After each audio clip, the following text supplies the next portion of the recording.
మాది ఉప్పుగల్లు గ్రామం. గత 3 రోజుల నుండి ఇందిరమ్మ ఇళ్ల లబ్ధిదారులు అని చెప్పిన ఒక లిస్టు వాట్సాప్ లో తిరుగుతా ఉన్నది. ఆ లిస్ట్ లో చూసినట్టయితే అర్హులకు కాకుండా భూమి ఇల్లున్న వారి పేరు మీదనే కొంతమందికి ఇల్లు వచ్చినట్టుగా పేరు జరుగుతూ ఉన్నది.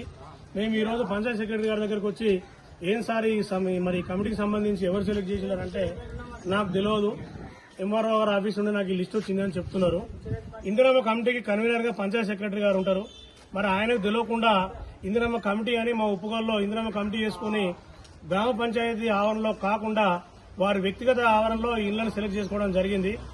తక్షణమే ఈ సెలెక్ట్ చేసినటువంటి ఇళ్లను రద్దు చేసి నిజమైన లబ్ధిదారులని గుర్తించి అధికారులు వెంటనే ఉప్పుగల్లు గ్రామానికి వచ్చి మీరు గతంలో ఎంక్వైరీ చేసుకోవడం జరిగింది, ఎవరికి ఇల్లున్నది ఎవరికి ఇల్లు లేదు అని గతంలో ఎంక్వైరీ చేసుకోవడం జరిగింది. ఆ లిస్టు ప్రకారంగా చూసుకొని ఎవరైతే నిజమైన లబ్ధిదారులు ఉంటారో వారికే ఇల్లు కేటాయించాలనే మేము డిమాండ్ చేస్తా ఉన్నాము.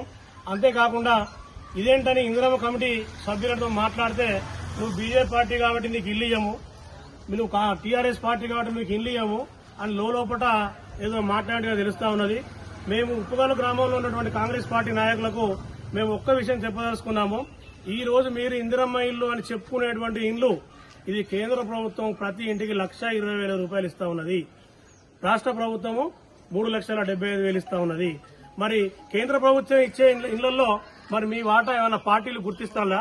కేంద్ర ప్రభుత్వం మోడీ గారు కరువు పని ఇస్తాడు, ఈ పార్టీ అని గుర్తిస్తాడా? కిసాన్ పైసలు కిసాన్ సమ్మాన్ నిధి ఏ పార్టీ అని చూసిస్తాడు? మోడీ గారు నెలకు 5 కిలోల కంట్రోల్ ఇస్తాడు అందరికీ, ఏ పార్టీ అని చూసిస్తాడు? ఉప్పుగల్లు గ్రామంలో ఇంతవరకు పార్టీలు అనేవి ఏ సంభాషణ రాలేదు. పార్టీల పరంగా ఏ విధంగా విద్వేషాలు లేవు.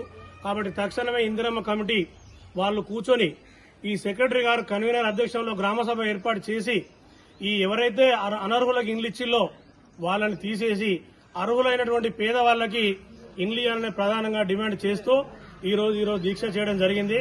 ఫర్ ఎగ్జాంపుల్ ఒడ్లకొండ నరేష్ ఉన్నాడు, ఆయనకు 3 బిడ్డలు, గుంట భూమి లేదు, రేకుల షెడ్డు. ఆయనకు ఇల్లు ఇవ్వడానికి అర్హుడు కాదా?